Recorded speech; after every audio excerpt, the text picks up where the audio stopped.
Conventional wisdom says that you shouldn't fish off the company pier. Well, that is a polite way of saying that it can be dangerous to date someone you work with. But sometimes love finds a way, even at the office.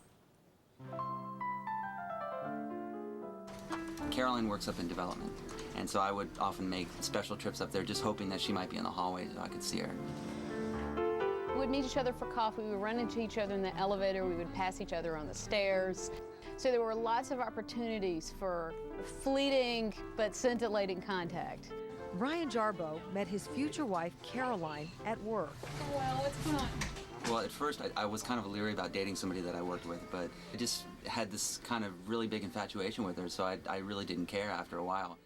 Their relationship didn't really surprise anyone in the office because Brian and Caroline work at National Public Radio in Washington, D.C., a company where romance seems to be in the air. In NPR's 30-year history, there's been this amazing phenomenon of people working together in different departments of NPR who end up dating and marrying each other. Barbara Vero, who works in finance, became involved with her husband, Andy Rosenberg, after questioning an entry on one of his expense reports. When this incident happened, I think I used it as an excuse to ask her out to lunch to discuss how we could further take advantage of this relationship. In fact, there are so many couples who met at National Public Radio that one employee began compiling a list. I think I got the idea for the list in the 80s. And we talked about this one going out with this one and this one, and all of a sudden we realized it was really adding up to something. Susan Stamberg is a senior correspondent. She's also the keeper of the list, a list that today includes 61 couples who have met at NPR and married. I've been amazed not only at the length of the list, but also the breadth of it, that this goes through every department in the place. It goes from the top, a president who met and married somebody he had met here, across all the hosts of the major broadcasts, into engineering, into various production and distribution departments, all over the place. They are everywhere. Surveys suggest that nearly 40% of all Americans have had at least one inter-office romance. But why a small company with fewer than 800 employees has had so many marriages is anyone's guess. This is Talk of the Nation. I'm Neil. My real theory about this is that we all work really hard around here. So you've got people working round the clock under very highly pressurized situations. When are they going to go out and meet anybody else? Veronica, take this ring. Take this ring. Recently, there was a new addition to the list. J.J. Sutherland and Veronica Ruiz were struck by Cupid's arrow while working together at NPR. And like so many before them, their gamble paid off. I just thought to myself, wow, he's just the most eloquent, smartest, funniest guy. I just have to take the chance. I just have to do it because I know I'm not going to find anybody else like him. So I went for it.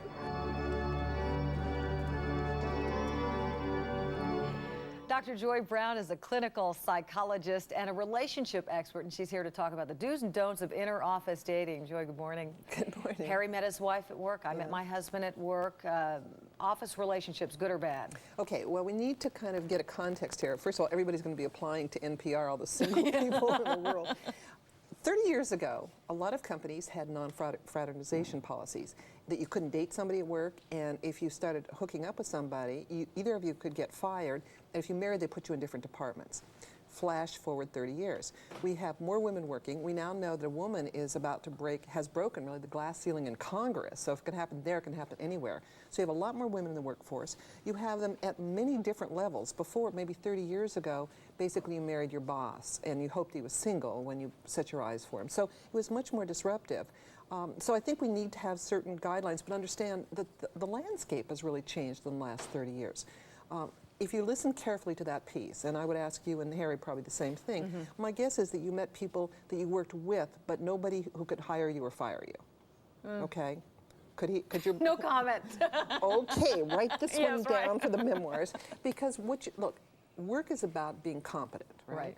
Love is about being free and falling in love. See, the overlap of the two can be a little treacherous. And we know statistically, 30 years ago, when men and women had affairs at work, the women got fired. Right. So, Let me ask you this, because is it not true that years ago, women who put their careers, they were coming right out of high school, you married your high school sweetheart, and now women are going into careers right. first, and so that's where you meet people, because you don't get out. well, exactly. People are waiting longer to marry. More women are in careers. They're in great numbers and in great different positions. I basically am not completely against office romance. I'm not thrilled about them because if they're going well, I mean, they're fabulous, right? You're getting all the goodies in one place. You're seeing somebody at their best, at their most competent. It's not sexual. I mean, lights are usually on. You have something in common. There's a shared community. I mean, it's great. The problem is what happens when it goes sour. Right. And that's the real problem. Should you lay ground rules then when things go bad? Are you going to... Well, I think you have to lay ground rules well before things go bad, because once they go bad, you're doing things like Xeroxing their private parts, you know, the company thing and sending them on the internet. So that's too late, Renee. But first of all, most of the NPR people, we're in different departments. And so I think what you are is, number one, discreet to begin with. Once people start gossiping, I'm a great fan of coming out about it, because then it's not gossip anymore, and it's only office gossip or office gossip, either one, as when it's a secret. But to sort of be discreet about it, and even when you're married or dating each other or having a great time, try and separate off your love life from your work life so you don't get fired. You sort of don't flirt, don't sort of be necking behind the I was just supply going to say, cabinet. no kissing in the Did you do hallways. that? No, Okay, so you behaved. Yes, You right. behaved. Some companies, though, have gone as far as to sign love contracts. They say it's okay if you date someone, but we want you to sign this contract stipulating your behavior in this relationship and at work. What do you think of that? Good luck, I think, of that. You know what? There's a whole other area here. I was actually at a company once, who will remain nameless, where two people were having an affair, and the other people in the department sued on the basis of creating unfair sexual atmosphere and unfair advantage. So it's not without problems. Flirt, but maybe at the going away party you start to get together. You gotcha. All right, thank you, Joy Brown. Up next, Health Watch. You're watching The Early Show on CBS.